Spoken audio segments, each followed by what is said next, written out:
Good evening. We're on again. Welcome to another edition of the Houston Roundball Review presents Folks Talking Sports. You already got a comment in there from Andre Castillo from a few hours ago with the peace symbol. I think Andre was part of Saturday's Let's Talk Houston Rockets, and thank you for that, for participating in the comments you had on last night's show, and don't be a stranger to this show. Welcome. I am Kris Gardner, owner of the Houston Roundball Review, local name, global perspective since 1994. Joining me right now are the two youngsters of the current foursome, but you only see three of us on the screen. Andy Yanez, how are you, sir? I'm doing good, Kris. How are you? Andy's from, where are you from, sir? Houston, H-Town. H-Town, and you work, who do you work for? Who employs you, and what other stuff do you do, sir? So I'm employed by the Community Impact newspaper, and I cover the beats, the city of Pearland. I cover Pearland City Council, Pearland ISD, and on the side, I also do Pawd Jama, the podcast covering UH athletics. Like we were talking a little bit off air, it's a little bit of the dog days of summer, but we're pushing. We're chugging along. So that's the September 3 deadline of when the football season officially kicks off for the Coogs. And last but not least, I guess you are the youngest of the group. James Mueller, how are you, sir, from Daily Cougar? I'm doing well. How about you? Doing pretty well. Have you released yet the big UH welcome to, what is it, the fall? Enlighten me again on that, James Mueller. What do you got big plans from the Cougar? So it's called The First Roar. It's this magazine that goes out to all the freshmen. It's like 36 pages. My article from it actually went out yesterday about preparations for the Big 12. And the actual publication comes out like late July or early August. I don't know the exact date on that, but basically a lot of my stuff on that is like just looking forward to the Big 12 and what to expect. So I just released a story on just sort of the preparations that the university has made in terms of athletics. That includes, Houston Rise, other projects, things like that. And we'll get into that right now. You can watch the show, this episode of Folks Talking Sports, on our Twitter account at Folks Talk Sports, as well as on the Houston Roundball Review YouTube channel, and it'll be part of the Folks Talking Sports specific playlist that we have on that channel, as well as the Let's Rage Coogs playlist on there, also on the Houston Roundball Review YouTube channel. Let's Rage Coogs is the unofficial post-game show for Houston Cougars athletics. That will, I guess you can say, season 2. Season 2, we're running it back, and we're working on commercials, which it's the first time I've tried commercials, so you might be able to tell. But so far, so good, and we're working on it. Be sure to keep an eye out for those as we sprinkle them out. Like I said, from now until September 3rd, when the first official football game is, and they're going to be kicking off in San Antonio at UTSA. Actually, 2:30 p.m. kickoff, so probably I guess season 2 will start around 6 p.m. give or take. So excited for that. We kind of have the starting line in the horizon now, so we're just chugging along. And we have a primary sponsor for the first 5 games so far for football season, and then the first 5 games of men's basketball season. We also have a primary sponsor. We got plenty of other games and opportunities for more primary sponsors, secondary sponsors, and tertiary sponsors. So yes, big plans for this coming season. But James, you touched on it a few days ago. We had, was it Wednesday and Thursday? Big 12 football media day. Mm-hmm. Commissioner, new Big 12 commissioner, he'll start officially August 1st. Brett Yormark was in attendance. He had his intro press conference. And one of the things he said, and most of his media availabilities, Wednesday, Thursday, nationally, all over the place, the Big 12 is open for business. James, what was your initial thought when you heard those words from soon-to-be Commissioner Brett Yormark? I mean, it's what you want to expect from a new commissioner coming in, because, like, he's coming in at a time where college sports is changing like we've never seen before, And so just you want to see someone who's, open to a bunch of ideas. Obviously, he comes from a background that, a high media level background. So he's good at negotiating those type of things. So I think, hopefully what he's saying is true, but that's what you want to hear, because like we've all been saying, the Big 12, we think they're fine right now, but who knows in a couple of years, and they got to take steps if they don't want to ultimately be, dissolved, and if like two mega conferences form or something like that. Andy, what were your initial thoughts when you heard Yormark say the Big 12 was open for business? No, like James said, that's exactly what you want to hear from the new commissioner. And like James mentioned, a lot of his background expertise, a lot of the noise that was made when his hire was first announced, that he was going to become the new Big 12 commissioner. I can't remember if it was The Athletic or one of various articles from the outlets, from anonymous athletic directors or sources just across the Big 12, landscape, schools that were a part of the Big 12. Some of them were a little bit, kind of wait and see. They didn't know how exactly to react to the news that Yormark was going to be the new commissioner. I think one of them, this is why I'm kind of frustrated. I can't remember which one it was, but I know one of them said, hey, at least now they're going to be able to put some pretty good concerts, I guess, whenever the initial decision came out. But I think now that you're kind of seeing him get thrown into the fire and really have to essentially go up and have to be the face of the Big 12 after UCLA and USC kind of threw everything for a loop once again when they announced they were joining the Big 10. And really for the Big 12, we've talked about in the past, that's what you want to hear, because you kind of see it as survival of the fittest between them and the Pac-12. Obviously, all the eyes turned to Oregon, and on a lesser stage a little bit with Washington as well, but all eyes have gone to Oregon and what are they going to be doing. There was rumors that they wanted to join the Big 10. The Big 10 said, no, we don't want you right now. And then obviously, of course, when you look at it from the Big 12 landscape and all the rumors and innuendo that started after with the Arizona schools, Utah, you have to be, reactive. You got to be not reactive, proactive. You got to be trying to look for a lot of these schools and essentially make sure that you take any schools that will add value to the conference before another conference, the Pac-12 specifically, maybe take some of the schools that will take away from your strength as a whole. I'm going to toss this rumor out there, and it's a rumor, suggestion, whatever you want to call it, just to get discussion. Anybody watching us on YouTube and Twitter or Facebook, please give your comments as well, because I'm not sure what I think about this initially. A merger between the Big 12 and not all of the Pac-12, let's just say 8 of the remaining 10 Pac-12 schools. It becomes, I like somebody put on Twitter, I saw, we could call it the Big Pac Conference, Big Tupac Conference, whatever. Would a merger make sense to you guys? You could, who was it? John Wilner, I can't think of the man's name at the Athletic, not John Casano in Portland, Oregon. John Wilner is Mr. Pac-12 beat writer. But I see his face, and I'll pull it up if I can. He had some suggestions about a merger as well with the Big 12 and Pac-12, and he suggested like 4 division breakdowns within that new Big Pac conference, with a Pacific division, Mountain division, Central division, where UH would be, and then the remaining 5 would be kind of an East Coast conference. But just your thoughts on, does that make sense financially for everybody involved?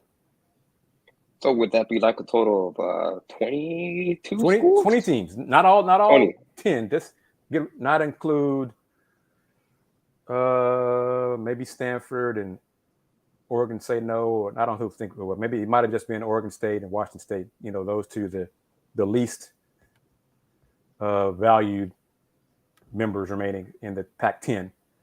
But yeah, not all 10, just 8 of the 10 from the Pac-10 join with the Big 12 for 20. And currently, how much do full members of the Big 12 make annually just off TV right deals? $42 million. Yeah, that was last year. 42 million. Yeah. So the Cougs would not get that to year 3. 20 schools, 42. I'm trying to do the math, and I might come off way off. But if you would try to at least try to get each school to get paid out $40 million, and that's saying we stick 20, wouldn't that have to be about an $800 million deal for everyone to be able to get that piece of the pie? Each year. Yeah. Yep. Which 20 schools, man. I don't see an ESPN or Fox doing that, especially when for 20 schools of oversaturation. I don't think enough of the schools add enough value to be able to justify that. Maybe when you think of Pac-12, I guess the thing that sticks out is being able to play those West Coast time slots. So you have games going on the East Coast at midnight, and obviously, of course, on the West Coast, that's the prime time slot for them. But I think that's being a very, very optimist if you think you can get 20 teams and have them get paid out $40 million annually. And if they can't get that mark, which even then it's still $40 million, it's just a little bit under what they're currently making right now. I don't think it justifies, certainly not from the Big 12 perspective. It doesn't justify doing the merger. What say you guys? James, what do you say? Yeah, that was my first thought. Personally, I think the teams, let's say it's 2025 and it's the 14, nothing's been added. I don't think those teams would mind a few schools adding in the Seattle market with it, Washington or Oregon, something like that, and Arizona, get that market. But other than that, more than that, you're losing money. I don't think if you take most of the remainder of the Pac-12 teams, not all of those are going to bring in a ton of money. And so I think they would be fighting to, say, let's keep this at 18 or whatever, where it's not going to be a huge cut. So yeah, I think I would be surprised, honestly, and just personally, I'm not a fan of that big of a conference. Just you sort of lose the conference feel. Even 16, 18 is a little big, but all the way up to 20, I don't think it makes a ton of financial sense, especially for the current Big 12 teams. Fair enough. And we have to say it. If it's 40 million, that still is half, if not less than half, could be 40% of what the Big 10 schools and SEC schools project to get in their upcoming media rights deal. So why would you want to do that? Get 40% on the dollar that the Power 2 conferences are going to get. So that is another bottom line reason I think that it won't happen. But some national writers are putting that out there as something that makes sense. What doesn't make sense financially to none of us. What if ESPN says, take it or leave it? This is what we're going to do. We want you guys to merge. You want it to be a 20-team conference. But if you do a 20-team conference, it's only going to pay you $40 million per school. What if ESPN does that? Well, if you're in Brett Yormark's position in the relationships you have within the media industry, I would say you go look for another route first. I don't think he's just going to accept a deal if ESPN puts up like an ultimatum like that. You sort of consider your options, see if you can get a different route where you get something with CBS, somehow get something with Fox, go to NBC, something where you're going to be making more, because I don't think, just with all his experience in the industry, I don't think he's just going to, let ESPN completely dictate. If it comes to it and it's the only way to keep the Big 12 alive, yeah, he'll take it. But I think he'll look for alternative options first. Andy? Yeah, I think James hit on all the points. At the end of the day, the only really, if they get kind of pigeonholed into that situation, the only real way out of it is if another network, another linear network, might add that caveat there, CBS, Fox is willing to pay more to the individual schools to be able to own their TV rights. And even if the deal is ultimately not as big as, say, a 20-team conference, But at the end of the day, if that's what the market dictates, if ESPN is the only one that is willing to even come close to $40 million per school payout, there's not really much that either the Pac-12 or the Big 12 could do if they were kind of forced in that direction. Because and it's kind of a sign of the times where a lot of these TV networks are, at the end of the day, kind of dictating a little bit of what ends up happening. Not even a little bit when you look at Fox and ESPN, what they're doing with the Big Ten and the SEC. But man, that would really put the Big 12 in a tough spot. It would put the Pac-12 in a tough spot because, I mean, it's either that or, like James said, the conference will probably end up not existing. And could I add one thing? Sure. Just like from a TV perspective, like looking at a big conference like that, obviously there's going to be some games in the Big 12 where even if ESPN has the rights and you go to a 20 plus team conference, like no one's going to watch. So where does it make sense from a TV perspective? Because, you know, if ESPN's putting on, like, say the remaining Pac-12 schools come in and it's like Cal, Arizona State, and football. Both those schools aren't very good in football, haven't been, at least recently. You're not going to get a ton of viewership. So I'm just kind of wondering, you know, how do you weigh that? Yeah, and to add on to James' point, can you imagine, say the Big 12 and the Pac-12 merge, and you have UCF having to play Cal on a midnight West Coast game? Like, who on the East Coast? Even obviously, of course, the diehard UCF fans, but even then, like, that's stretching it. Yeah, and I'm trying to get the guy's name with at the Athletic, because his division suggestion, he had it 20 teams in the big conference, but you play your teams within your division first, and then you play the other teams. You know, it rotate. The other three divisions, you play them like every year. So you play one division 1 year. You would not have the travel issues, except maybe once out of 4 years. So you would not be UCF having to go to Oregon every year, just be like once out of 4 years, something like that. He kind of had a rational, plan for it. It made sense, but the money that didn't make sense to me. I guess one reason why I bring that up is because ESPN controls some of the Pac-12, purse strings. So what if they want to keep the Pac-12 alive so they can have that Pacific time zone content? What if the Pac-12 ESPN does not want the Pac-12 to go away because they want the Pacific time zone? But you need all those schools. Like, couldn't you just take a few? Well, hey, and you're in the Pacific, but then you also, like, it's a way of minimizing, It doesn't make sense for the Big 12 to do it. Financially, geographically, all those things. Me. I'm more along the lines, we got folks chiming in the comments coming up on via the YouTube channel. I would prefer the Big 12 poach from the Pac-12. And if the Pac-12 goes away, the Pac-12 goes away. This is business. Survival of the fittest. The Big 12 is going to need, probably more than 40 million per member school. I mean, they got to get to at least, ideally, 75% of the Big Ten SEC payouts. They're not going to get dollar for dollar. They're not going to get 90%, 80%. If they can get to 75%, I think that'd be a win. Yeah. So, and what's the best way to do that? It sure as hell is not 20 teams. Yeah. But one thing, and I hope Commissioner Yormark is talking to, CBS needs to be part of the future Big 12 for football.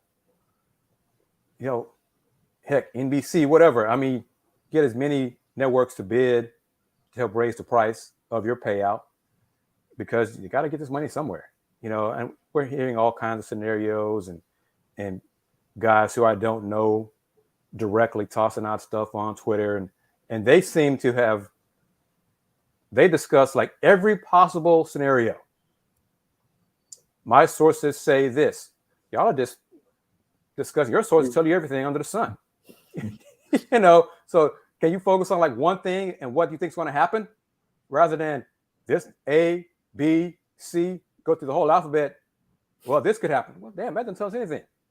So that's why I really don't retweet some of that stuff, because it changes like every hour on the hour. Yeah. So we'll see. Let's put this up, this comment here. Would that make sense? If Pac-12 and Big 12 merge, Fox will pay more money to the Big 10 for Oregon and other Pac-12 school to leave the conference. Could that be? But, word is the Big 10 does not want Oregon. Let's say this specifically. UCLA and USC don't want Oregon in the new Big 10. They'd rather have Notre Dame and Stanford rather than Oregon. Utah supposedly thinks they're too good for the Big 12, and don't want to be in the conference with BYU. All kinds of stuff going on. Some folks on the West Coast are saying or believing that the Pac-12 will announce something with ESPN on their upcoming Pac-12 football media day, which will be at the end of July, to kind of quiet all the questions that'll be coming toward USC and UCLA at football media day, to try to have some good news and positive news for the Pac-12. So we shall see, apparently that ESPN and the Pac-12, Pac-10 have reached some sort of agreement, or maybe the Pac-12 just blinked and they're going to take what they can get from ESPN going forward. We'll see what happens. And then, of course, Phil Knight, Mr. Nike. I probably shouldn't even say the name of the company because they're not spending time on Folks Talking Sports as a sponsor. But Phil Knight, maybe he wants to just throw money around. What if Phil Knight says to Brett Yormark, Commissioner Yormark, I will boost the member school payouts to get to that 75% that Kris Gardner suggested on Folks Talking Sports, so we can get close to the Power 2 conferences if you have Oregon and in the Big 12. What if Phil Knight says, yeah, I'll do that. I'll take care of the money for the next 5 years, so we'll have 75%, $75 million per school in the Big 12. Well, first off, Chris, you need to get some royalty on that. Agreed. And we're going to talk about that. All three of us need to get something. We're going to discuss that coming up. So, yeah. But, yeah, I mean, if you're the Big 12, I mean, Phil Knight has a lot of power. And if he's willing to do that, of course you're going to take it. Because, like you said, you can't be sitting in this 40% range or what. You got to boost that up. And so if that's a way that's an outside of the box idea that could, I mean, I don't see it happening. But if he approaches you, yeah, you take it. Andy? No, absolutely. It's a no-brainer. Now, like you said, the possibility of that happen, I don't know how likely it is, but something I do want to throw out there. What if it's something along those lines? But then you kind of get, and I can't remember, I read this from another article, because right now the rumors are crazy, but say it's a makeshift arrangement, for lack of a better word, where maybe Oregon, even not necessarily like 3 or a certain amount of Pac-12 schools, with Oregon being kind of like the headliner. And what if they say, hey, we will join the Big 12, but it's an arrangement at the Big 10, or if the Big 10 comes calling, obviously we're gonna take that first ship out to the Big 10. But until then, we'd be committed to, at the very least, being able to provide a short-term payout. Do you think the Big 12 would be in favor of that? If you're Brett Yormark and the Oregon and like 3 other Pac-12 schools, or at least one more, say that, are you in favor of that, knowing that, heck, this is only going to be for a short term, and if the Big 10 or the SEC come calling, they're going to be heading out, but until then, it's going to be better for all the members involved? Do you do that? No, because, I mean, another thing to toss out there that some folks have suggested is basing revenue payouts on performance or the brand generated in the conference, kind of tiering the payout. For example, in the new conference, the Big 12, the football champion Baylor.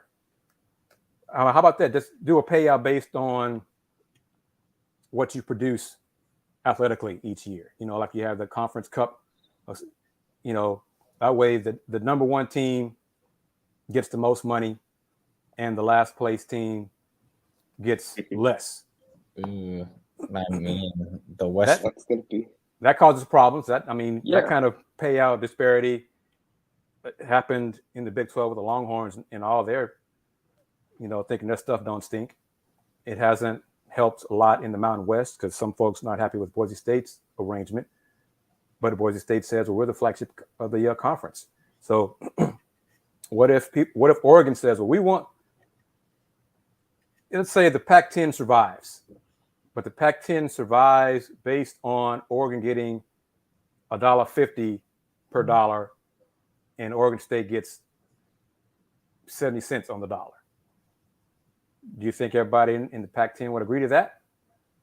No, in that scenario, I could see, you mentioned Oregon State, but I can see a lot of these schools jumping ship because at the end of the day, why are you going to take, well, like you said, 70 cents on a dollar if the Big 12 can guarantee a set amount or another conference can guarantee a set amount that isn't dictated by Oregon? That just causes a lot of friction. And I honestly, I don't see it happening unless if the total payout is greater than what they would be able to get anywhere else. So we'll see. It's just things to toss out there. I think tomorrow will be day 1 of 4 for the SEC's football media day starting tomorrow in Atlanta. I think it's going to be Monday through Thursday. But let's talk about the field of 68. Said according to them, the best college backcourt in men's college basketball is in Houston for the upcoming season. Marcus Sasser and Jamal Shead. What were y'all reaction when y'all saw that, heard that, told about it, whatever?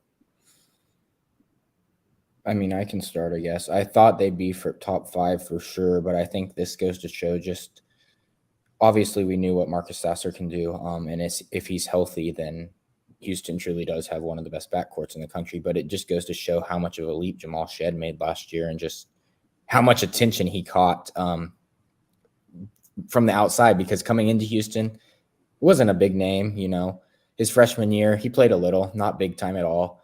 And, last year, I mean, people expected him to play more, but no one expected him to, take the leap that he took, except probably those within the program. So it just goes to show, like I said, how much Jamal's grown. And now we haven't seen him play a full season with Marcus, where they're both playing significant minutes. So it will be very interesting. But I certainly agree that they're up there as one of the best. I don't know if I'd call them the best, but certainly top 5. Andy? No, yeah, absolutely. I think what it shows is really, and going back to it, it's just where Houston has been able to get to as a program, where they're starting to get a lot of this respect, not just from followers of the University of Houston, but just across nationally, the national landscape. I mean, to put them up ahead over UNC and Baylor. I know there was a lot of debate with Caleb Love and RJ Davis, who they're coming back this coming season, and obviously they're the blue blood pick. They would have been the ones that everyone would have thought, hey, these guys are probably going to be penciled in number 1. But it just shows, and it's something that we talked about earlier. And I got to stop doing these shameless plugs, but on Pawd and Jama, we were talking about, where even in that athletic mock draft where it had 3 Houston Cougar players potentially getting selected in the upcoming 2023 draft. That just shows how much respect there is across the board for what Houston has built. I think it's a testament of that per se, more than are they actually the top 5 backcourt, because at the end of the day, you are up there, they are out there with a lot of competition. I think a lot of people are excited to see, like James said, what Jamal Shead was able to prove. He was essentially able to lead the Cougars into the Elite Eight as the main point guard. Now they get Marcus Sasser back, so the expectations are sky high, and it'll be interesting to see how they produce when they're in a bit of unfamiliar territory, being favorites going into the season and not necessarily the underdog like they have been in years past. And favored nationally. Yeah, because exactly. The last couple of years, they've been picked to win or tie in the conference in the American. And, Coach Sampson being Coach Sampson, he says, you can't vote for your own school. I don't know why people picked us to finish first. We lost 4 starters from last year's team. So I don't understand why they're picking us to do this, picking us to win the conference championship, the conference. Memphis has more talent than we do, and on and on. Coach Sampson says all of that, and each year we're just like, yeah, Coach, we understand, Coach. We hear what you're saying. We don't agree with what you're saying, but we hear what you're saying about it. But yes, the Cougs are now predicted to be a top 5 team in the preseason polls. We already have the way too early looks. So, I mean, I don't who was. There was like even one person, national writer, predict them first at one point, and that was before North Carolina had get the guys coming back. And, I think the Zags have changed a little bit. Maybe the Cougs are now 3rd instead of 1st. But that's how the narrative has changed for UH men's basketball. But we're going to get back to UH men's basketball. James touched on it a few minutes ago about us getting royalties. We kid, but we're going to talk about UH football and the UH football Twitter account. Hey. Because on last Sunday's show, we discussed, gave certain suggestions to UH football Twitter, their social media platform, to be more active, be proactive about the talented players on the football team. Andy Yanez, care to share what they've done a little bit these past few days? Hey, look at that. They've been more active on their Twitter account and not just happy birthday posts, but they started doing countdowns for the football season. They even got the official UH University of Houston Twitter account to join in as well. They've commented on, there was another Pro Football Focus rankings where it was the top 5 quarterbacks from the group of 5, and Clayton Tune was number 2, and they quote tweeted that, put stuff out there, and really they've been a lot more active, even going back to players during their workouts. I'm literally scrolling down the Twitter account right now, and they shared a video of Derek Parrish. He completely cleaned out that deadlift. But yeah, they've been more active, long story short. James, what do you think about that? Did you have a say in that? I mean, they probably, I assume someone heard, but I mean, going back, like they even made a hype video for their kickers and punters. Like the specialist, yeah, got a UH specialist Twitter account. I like that too. Yep. Like I think in this past week, other than happy birthdays, they've posted more in this past week than they have in the past 3-4 weeks, maybe even the last month. Maybe I don't know if they added staff, hired someone, summer session changed things, or whatever reason. Good job, and keep doing it. Keep the countdown, tweets coming. Keep promoting, telling about the talented players on the football team. What are you gonna say, Andy? No, I'm just doing the math because, like I said, from essentially July 1 to July 10th, they had only tweeted 5 times out from the account this past week. I'm going through it right now, and they have tweeted out more than 10 times just in the past week. And from July 1 to July 10th, they had only tweeted out 5 times. So, yeah, something changed. We're not sure exactly what it was, but like you said, good job. They got to keep it up because, like we said, now September 3, it's on the horizon. Now they really need to start building a buzz for the season. Here you go, James. Tony says, keep your foot on the neck, James. That's for you. See, some admin, somebody, if people are watching, administrators are watching, thank you very much. Keep watching. Appreciate the support. We appreciate it. And there's other way y'all can support us too, financially. But we can talk about that off the air. And we got plans for, we got big plans to help us, help y'all grow. And Big 12 is no joke. And we know, Andy pointed out, that a new job opening in sports information has been posted for women's basketball. UH women's basketball, a sports information person, because the current person is now going to be, I guess, basically the second assistant for UH football. So her duties have changed. So that's good. They realize that football is important and needs more people involved, all hands on deck for football, get the content out there. we all know this. Everybody watching on YouTube and Twitter, Facebook, football is the cash cow. Mm-hmm. UH has to act as such. That football is the cash cow, and do a better job promoting the football program. The students, athletes, performers, the guys who are working out, lifting weights, getting in shape to get ready for September 3rd.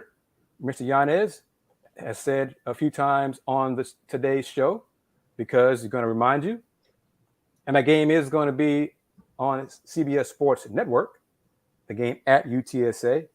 Mm-hmm. So post-game show, Let's Rage Coogs, and Yanez, and would it be you, Dayon, and Aki? Who's going to be with you? Have you thought about that just yet, Andy? It'll probably be we'll get the whole band together.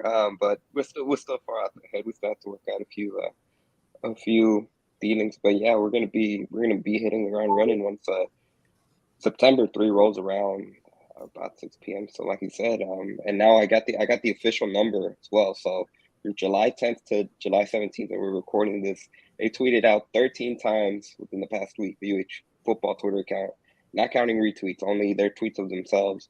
And then from July 1 to July 10th prior, which had been the first 10 days that we recorded last week, they had only tweeted out 5 times. So something changed out there, and it's good to see it. It is, and I think all of us extend an invitation to UH administration to be a guest on Folks Talking Sports. Reach a different audience, join us, answer a few questions from us, and we'll kind of filter them out, to not give you gotcha questions, any disrespectful questions from the audience when that happens. But yeah, you are more than welcome to join us on Folks Talking Sports as we get closer and closer to football season. UH football kicks it off September 3rd, Saturday at UTSA. Game will be on CBS Sports Network. Onward and upward. See, football talk. See, guys, I'm not just basketball. See, audience, I can do more than just talk basketball. See, I'm okay. When I was these guys' age, I did all kinds of sports on radio when I was radio, guy in town. So, all right, NBA. Anything you want to talk about? Summer League, Rockets, Kevin Durant, contracts, or anything of that sort? Because we haven't had much news. Oh, before we get into that, Andy mentioned it about the Athletic having 3 Cougs projected in a way too early NBA draft for 2023. The order of the 3 surprised all of us. And this is from Sam Vecenie. I have not reached out to Sam yet about this. We have to try to go through some back channels with other friends at the Athletic to get Sam to respond and reply to my questions when I do contact him. But he had freshman Terrence Arsenault, 26. Then he had Marcus Sasser, 27. And the biggest surprise, he had 5-star Jarris Walker at 33. I want to get you guys' thoughts on that. And then we'll see if anybody chimes in via Twitter or YouTube. I mean, I think we were all, obviously, Jarris hasn't proven anything yet. He's still got to show out in college, but going in before he's done anything, he's been a consensus lottery pick from most people. So to see him fall all the way to the second round was surprising. But I think what was even a bigger surprise was Terrence, in that I haven't seen him in a ton of mock drafts. Who knows? I think he'll get some minutes, but who knows how meaningful he'll be. We know how, Kelvin does with freshmen. You got to earn those minutes. You don't come in as the big guy and just get to play because, you were a star in high school. And so he's got some guys to beat out. And so I was really surprised with him that high. Marcus sitting late first round sounds about right to me. Andy, what are your thoughts? Yeah, Terrence Arsenault is the highest rated drafted Coug come June 2023. That's going to be, he must have put together one hell of a season, because just think of what James said and the players he's going to have to not even necessarily beat out, but just be able to compete with to get minutes. Just look at the starting backcourt. They're set. We've mentioned Jamal, Shead, and Marcus Sasser. Obviously, of course, Ramon Walker played a pivotal role in their rotation last year. Tremont Mark's going to be coming back. We haven't even mentioned Emmanuel Sharp that much, and it's just so crowded when it comes to the guards in the rotation. If he's able to be the highest drafted Coug, you must have really put together a strong season, like James said. In order to crack the rotation for Houston, you not only have to be a strong player and really what the fans will gravitate towards offense, but you got to be able to be a strong defender playing defense, do the rotations, be a culture type of player that we saw Ramon Walker kind of do this past season, being able to draw charges and doing stuff like that. It impacts a game that might not necessarily show up on the stat sheet. And then when you look at Marcus Sasser, I agree with James, especially what kind of his goals were getting into whenever he stayed in the draft and went through that whole process this season. You know, he said he was looking for a guaranteed first round pick or he's going to be coming back, and he came back. So that's what he's going to be motivated to do. Now, when it comes to Jarvis Walker, 33 would obviously put him as an early second round draft pick, which like James said, with all the first 5-star recruits since 2012, going back to Daniel House for Houston, what you said, a lot of the noise from the staff that have already been able to see Walker early during the summer workouts and summer practices, it would be disappointing in my opinion if he ends up being a second round pick, and it would be interesting to see if that happened. And like you said, it'd be interesting to see what Vesenie's reasoning behind that was. Yeah, and I can't speak for Sam, so I won't. But when I ran that by someone I trust, the reaction was, who the hell is Sam Vecenie? Because clearly he doesn't know what he's talking about. He doesn't know basketball if he thinks Jarvis Walker is 33rd prospect in the 2023 draft. And I was just like, I'm just telling you what I saw, okay? And he's like, hell no, that's not happening. He's like, I'm just telling you what he said. Okay. But in terms of way too early looks at 2023, Sam is the only mock draft that I've seen list Jarvis in the second round. Mm-hmm. Everybody else has Jarvis late lottery, 14, 15, 16, in middle of the first round, maybe 14 to 18. Nobody else has Jarvis in the 20s, let alone in the 30s. So I'm hoping to hear from Sam to just find out his thought process behind it and then flip it around.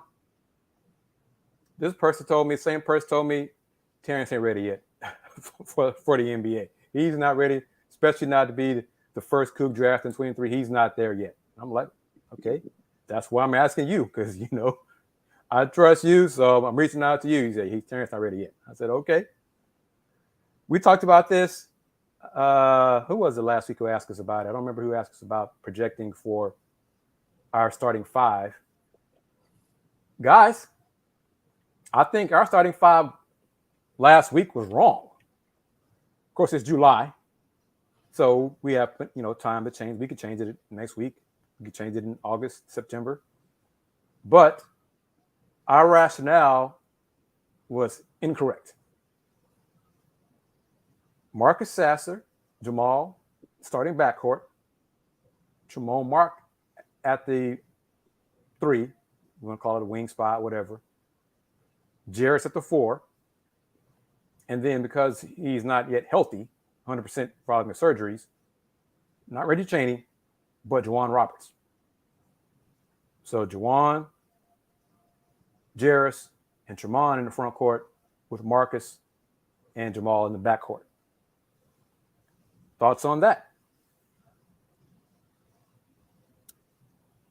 I still think Reggie will start when the season comes around, just because. Hey, keep in mind, this is July. He's not healthy yet. So let's go with that. But yeah. I mean, I think Juwan will see a big minutes increase, and he can bring a lot. My thing is, I like him off the bench better just because of that energy boost that he brings. But even if that is the starting five, that's not a bad starting five. Like, you can't really complain about that. You still got a lot of experience, a lot of talent. Yeah. Andy? No, yeah, absolutely. And I think really kind of looking at the front court, I think Juwan Roberts, certainly he at least looking back this past season in flashes, he made a great spurt to be able to give himself, kind of room to grow. And you could see that if he can be more of a consistent player, because he does the little things that Houston looks for in players. And when you look at who's going to be starting, at least the three that seem to be locked in, again, mentioned in this July, you have Jamal, Shead, Marcus Sasser, and Jarvis Walker. I'd imagine, at least from the beginning, looking at it from now, you'd expect most of your offense to be coming from those three players. You're not necessarily going to need Jawan Roberts and whoever the fifth player. I know we've talked about it could potentially be. Really? And why? I'll let you real quickly. What I was going to say is, at least when you look at it from the Jawan Roberts perspective, you need him to be able to play defense and rebound and be an athletic game wrecker, in my opinion. And I could see him being in the front court. Now, go ahead, Kris. What do you want in terms of why you think they might need another scorer? The three, I think, for scoring would be Marcus, Jarris, and Jamal Mark. And then, Jamal lead the offense, play the defense. Jamal and Jawan be the defensive spark plugs. Jamal Shead be the spot-up three-point shooter. But Jamal could be the creator. Jarris is a good passer too, Mr. Vecenie. Just letting you know, he's a good passer, very good passer, more versatile. But I think your three main scorers out of the starting five would be Marcus, Jamal, and Jarris. And then Jawan get the rebound, keep possession alive, have Jamal lead the offense. And then when Jamal goes to the bench, move Marcus over to the one to showcase NBA personnel that he can be a lead guard, because that's what they really want to see. Just kind of rest minutes, split minutes there, stagger their minutes. And then if you sit both of them down, then you have Tremont do the offense some as well. So that's it. But in terms of starting five, give me your thoughts on that about the scoring. The scoring three will be Marcus, Tremont, and Jarris. No, I can see that absolutely, and you make a great point, especially when you kind of look at just in terms of Kelvin Sampson always says it. They need their players to be conference in their roles, and Tremont Mark, obviously, what he's been able to show the past two seasons, last season excluded kind of with the injury bugs that he had, but they use instant offense in a lot of instances where he comes in, he's not afraid to take his shot. But what I was thinking maybe, and this is where we kind of get into all this talk in July, but I'd be curious to see, wouldn't it be more valuable to potentially have that come off the bench and be able to have him be instant offense when, say, Marcus Sasser goes and rests, or even if they need Jamal, like you said, to take a rest and have Marcus Sasser be at the one and have maybe a Ramon Walker or someone else be at the three that might not necessarily be instant offense just because of who you have in terms of Sasser and Walker. Your rationale is how all three of us thought last week. Mm-hmm. When I had my discussions, the rationale I got was reason why to have Tremont start. So we'll see. James, what do you think about Tremont as that starting wing player? Yeah, I mean, I think that's how it will look come November when they tip off.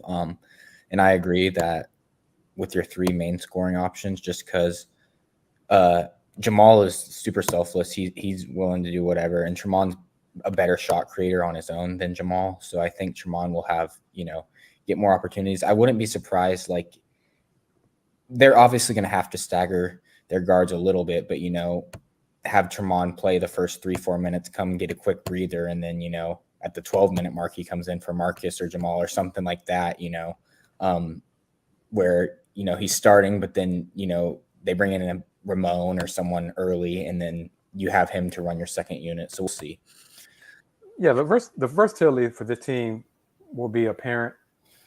We bring Ramon Walker off the bench with Emmanuel Sharp coming off the bench. And then Reggie Chaney, healthy Reggie Chaney, or Jawan Roberts, either way. That's a solid 8 projected. We need to see what Emmanuel Sharp does. Mm-hmm. He's a little ahead of guys like Terrence Arsenault because he was here. He's been here since December, really, getting in shape, learning the system, traveling with the team for road games and all that, so that he should be a little ahead for minutes and production. And then need something from JVA Francis if you need a taller shot blocking presence. Kieran Powell, it's time for him to produce if he's called upon. So if you do that, then that's a 10-man rotation. Still don't believe Malik Wilson's going to get the waiver to play this year. So just those 10 men, back to Andy's point, we didn't even name Terrence Arsenault. And yet Sam Vecenie has Terrence Arsenault as the first Coug in his way to early look at the 2023 NBA draft. So that shows you how talented this coming Cougs team looks to be on paper. As Coach Sampson says, and I said to all of us in our times covering the Cougs, you don't play games on paper. You got to see what it looks like on the court and see which combinations work the best. So we can talk about all this kind of stuff in July and have fans chime in on Twitter and YouTube. It's just talk right now because it's July. We haven't seen what Emmanuel Sharp is, if he's improved this summer. If Ramon Walker's gotten better this summer. Ramon Walker was dealing with, his hand injury most of last season. So if he's better, if he's healthier. So, the potential is there. Just got to see all the pieces there. And we're going to wind it down. I laugh about this, but Thursday, I tagged you guys in the tweet. Rockets guard Josh Christopher talking to Dennis Scott about the Rockets culture. It looks like the Rockets are patterning themselves after Houston and adopting a hard-working culture. You guys' thoughts on that? Yeah, I'll go first. And like you said, I think it was funny because if you take away the names, if you're just listening to the audio, it sounds like exactly what a University of Houston men's basketball player is going to say throughout the course of the season. Said culture about who knows how many times, and it sounds real familiar. But I think if you look at it from a Rockets perspective, you want to hear that, especially I can't remember. It got brought up right before the NBA draft where I believe it was a report said if you're a top NBA draft prospect, you don't want to go to Houston because apparently they have a bad culture or something like that. Yep. Obviously, of course, that's not what you want to hear, especially if you're leading that organization. So if you're Raphael Stone, if you're Steven Silas, absolutely, that's not what you want to hear, and that's certainly not what you're trying to build with such a young core where I believe they said in one of the broadcasts they have 5 or 6 players that are 20 or 21 under the age of 21. It's more than that now. I think it's probably close to probably 8. So you got to start somewhere, which finally that's kind of quoting Samson too. But it's good to see. Like you said, culture is going to become the Houston buzzword. Apparently, especially you said Raphael Stone was kind of sounding a little bit similar whenever he had his TV interview as well on NBA TV. James, what was your reaction? Yeah, my first thought was, did Kelvin get on a Zoom call or something with the team and, give him his feel? But like Andy said, it's what you want to hear. You look at some of the great NBA teams, the Spurs in their prime under Pop, the Warriors, what they're doing now, they've established, this culture. And when you have a bunch of young talent, you don't want to bring them all in and be like, okay, do what you do. You want everyone to be on the same page. You want them to buy into the little things. And just the hardworking plays, because you can have all the talent you want, but unless you can get everyone to buy in and be on the same page, it's not going to work. So, it's positive to hear, but you got to actually see it play out. Just because Josh said that, let's see it.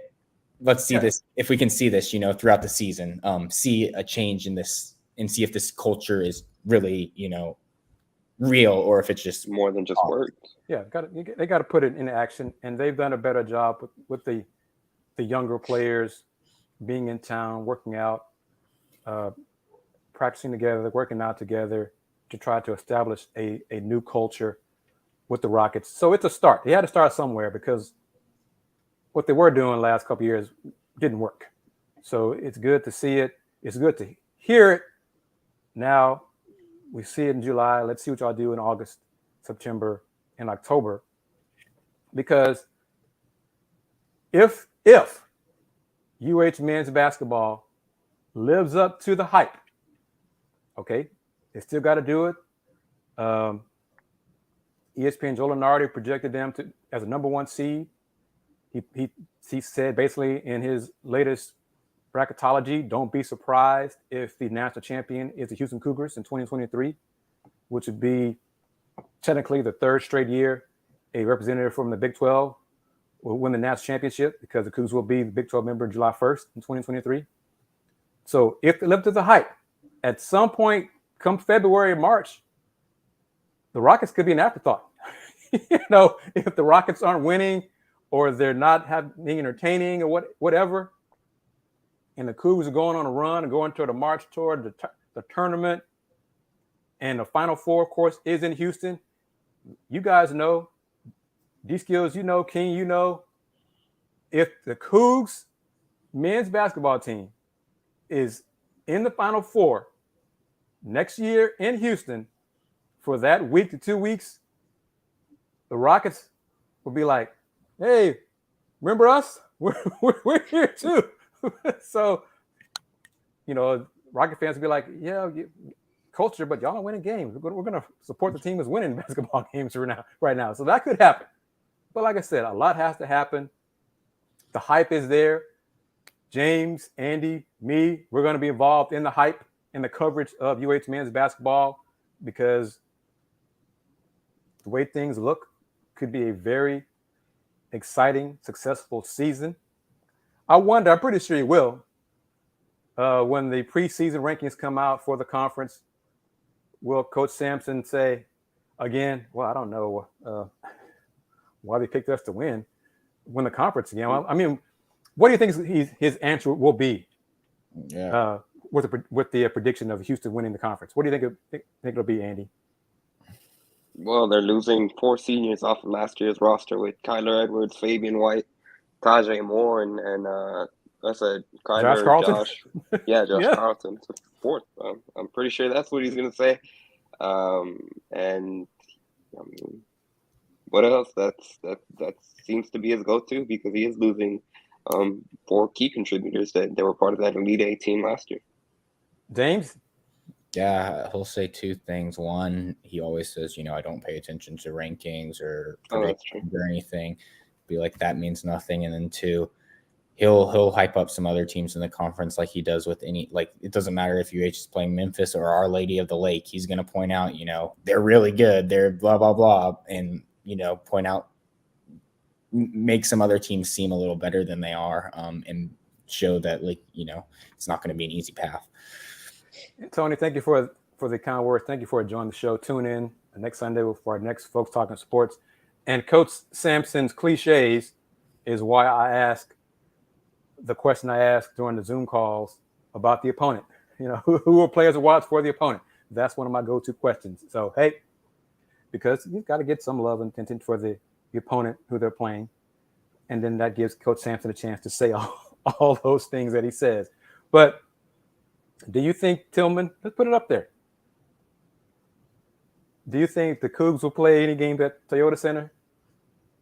No, you think? Because I'm going to say no, because Calvin Sampson wouldn't let that happen. Right, because he likes the home court advantage at Want Fertitta that Center. Condensed arena with, pack it in there. Yeah, Kelvin likes the home court advantage that has been established at Fertitta Center. He doesn't want to do that. And going forward in the future, the Cougs could not play more than, I think, 3 games at Toyota Center if they wanted to have Toyota Center as a regional site for the men's tournament. So why mess that up? So keep that in mind, because I think the NCAA basketball committee will announce the Final Four bids for 27 to 31 this November. So that'll probably also include regional sites.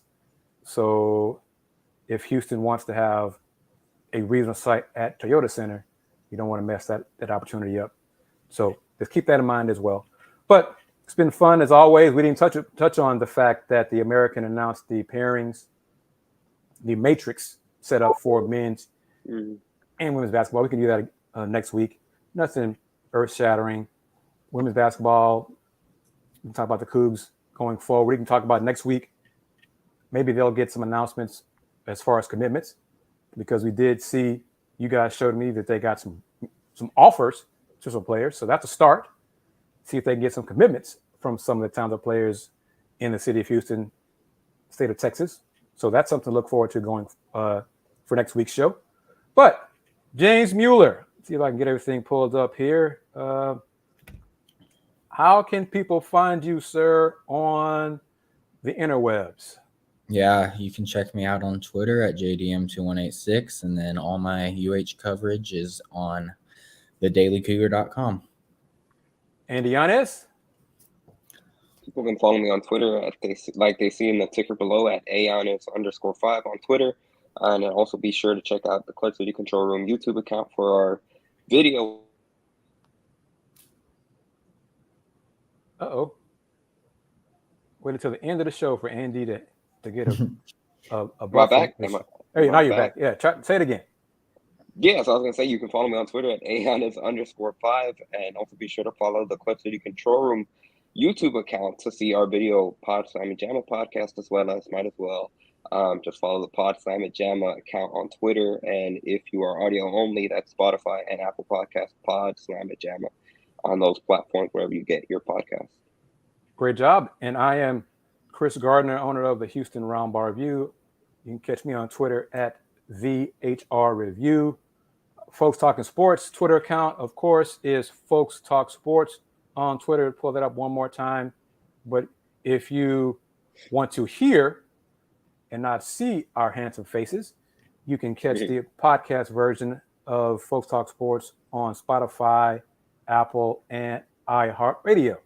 Look for that to be uploaded, hopefully, roughly an hour after we're done here.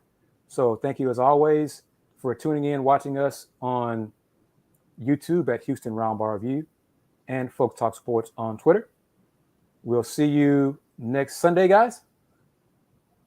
Yes? Yeah, for sure. Should work. All right. And I think, what was it, Andy? The Americans, the date for the American Football Media Day is the 28th, right? 28th, yeah. 28th. Okay, so Zoom. James, did you get a vote? Were you asked to vote for the preseason honors predictions? Yeah. Okay, I did too, which surprised me because I'm not in the football mode yet like I used to be. So I would not have been an informed voter this year. But thank you, everybody, for tuning in. Let me see if I can give a shout out to everybody who commented. King, D-Skills, Tony, thank you very much for tuning in and your comments and questions. Spread the word about the Folks Talking Sports show on YouTube as well as on Twitter. Look for the unofficial post-game show of Let's Rage Cougs for Houston Cougars Athletics. Well, season 2, first game, September 3rd, Saturday. More details about that going forward. Just keep tuned to this YouTube channel, our Twitter accounts. Thank you once again for tuning in. Until next time, take care.